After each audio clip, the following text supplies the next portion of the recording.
This is part two of the Trump Musk administration destroying the FAA so they can privatize from impeached fascism. Please like and subscribe. We ended part one with is anyone else missing Pete yet? Here was an article on February 18th from Rolling Stone. FAA employees say Trump and Musk purge is a threat to air safety. After firing hundreds of Federal Aviation Administration employees, the Trump administration is now attempting to downplay safety concerns. Rolling Stone spoke with a fired FAA employee who is among a handful of employees working on an obstacle impact team at the Mike Maroney Aeronautical Center in Oklahoma City. The team evaluates many tens of thousands of potential new hazards, such as new buildings, windmills, and especially cranes, to inform flight procedures each year. The obstacle impact team was already understaffed before it was gutted. There are currently 4 people remaining over there to do the work of 15 people, they say. Adding, the danger to the national airspace can't be understated. This is a very real threat to the American flying public.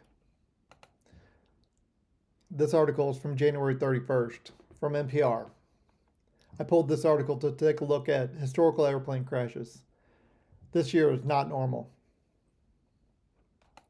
The deadly midair collision of a commercial jet and military helicopter near Washington, D.C. is the most significant disaster to occur in U.S. airspace in the past 15 years. When was the last disaster in U.S. airspace? I opened this NPR article discussing recent crashes. Looking at the deadliest crash prior to the crash in D.C. on January 29th, we go back to February 12, 2009, right after President Obama took office. So then I wanted to look into what led to that crash.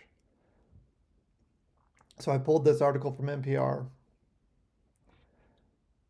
Aging controllers, lax rules, trouble FAA.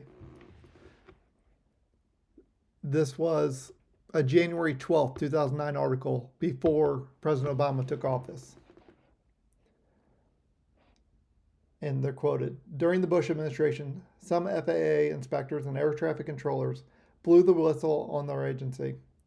In congressional hearings, there were accusations that the FAA had cozied up to the airlines they are tasked with regulating, and the FAA administrators were regulating. And the FAA administrators were blamed for covering up the actual rate of commercial aircraft near misses. Seems like plane crashes are a theme for Republican administrations. I want to pull this website up again, but go to BeasleyAllen.com for a summary of aviation under the Trump administration and the effects on the FAA. Also go to this public citizen website, www.citizen.org. Check this organization out. They do a lot of good work in our country. In this website, citizen.org, you can find this summary of the Boeing 737 scandal. This is just one of the things citizen.org is working on as part of the series of worst regulatory rollbacks and deregulatory disasters of 2019. So it talked about the October 2018 Lion Air Flight 610, and then March 2019 Ethiopian Airlines Flight 302. In December 2019, Boeing halted production of the 737 MAX and exposed the FAA's practice of allowing aircraft manufacturers to self-regulate. Companies oversee certification of their own airplane safety systems, leaving federal officials a virtually non-existent role in civilian aircraft safety. Trump has a history of gutting the programs that ensure our safety. Trump's first term was a failure due to various actions and policy changes that were taken during his administration that have weakened or undermined the agency's effectiveness. First example is in his FAA leadership appointments. So his administrator appointment, Steve Dixon, a former Delta Airlines executive, to head the FAA in 2019. Critics argued that his background in the airline industry could create conflicts of interest. Look at what we're seeing with Musk. Plenty of conflicts of interest there. So, also Trump had in the FAA vacancies and delays that caused these delays led to concerns about the agency's ability to function effectively and address issues in a timely manner. In Trump's first term, the Trump administration proposed significant cuts to the FAA's budget, especially for programs focused on modernization, safety, and workforce development. While Congress did not approve all of these cuts, the proposals reflected a push to reduce government spending on aviation-related programs. This reduced funding affected important areas such as the FAA's ability to maintain air traffic control systems, implement safety measures, and invest in technological upgrades. My third example of the failures to the FAA by Trump in his first term. The Trump administration embraced a broad agenda of deregulation across many sectors, including aviation. The FAA was pushed to adopt a more hands-off approach to industry regulation. The FAA's traditional oversight over safety standards, certification processes, and operational practices was at times softened, with some arguing that this could weaken passenger safety. Trump supported the idea of allowing aviation manufacturers to have more authority to self-certify their aircraft designs, possibly leading to a role in the 737 MAX crisis, which led to the grounding of Boeing's 737 MAX aircraft after 2 deadly crashes. This issue highlighted the danger of reduced regulatory oversight and led to calls for reforms. Our fourth example is the FAA's response to 737 MAX crashes, which happened early in Trump's presidency, and the FAA came under intense scrutiny for its handling of the crisis. The FAA was too slow to act in the grounding of the 737 MAX, and there were concerns about its reliance on Boeing's self-certification process, which may have contributed to the crashes. The aftermath of the crashes led to more scrutiny of how Trump's administration handled aviation safety regulations and whether a more robust regulatory approach could have prevented the tragedy.